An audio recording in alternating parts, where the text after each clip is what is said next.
when should you divide up your assets or otherwise execute on the agreement you guys have made?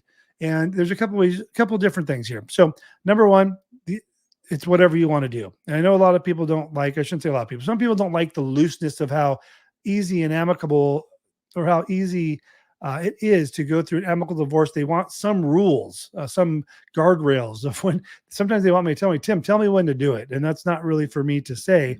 But when it comes to executing on your agreement, and that could be moving out, it could be dividing assets, when to start paying spouse support, like when do things start happening? That is completely up to you. But let me give you a couple of dates that you may want to think about. First of all, many of my clients have already divvied up their assets and debts. They've already sold the home.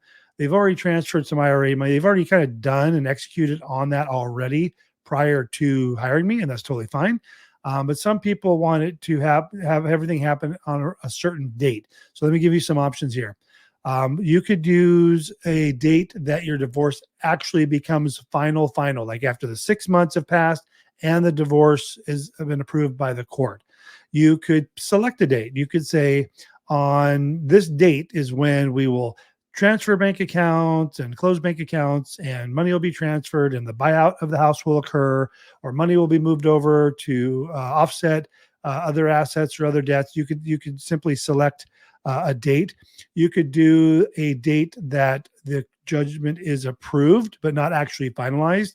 So because, like in these cases I'm talking about in LA County, where we get them done in 5 weeks, you could use that as the date. We call that entry of judgment. That's when it's actually entered with the court. You're not officially divorced. You still have the 6-month wait from the date of service, but if you want to have it executed as soon as the judge signs it. I think one of the settlement agreements and judgments I submitted yesterday that I should get back later today, hopefully. Still got an hour or so before the court closes.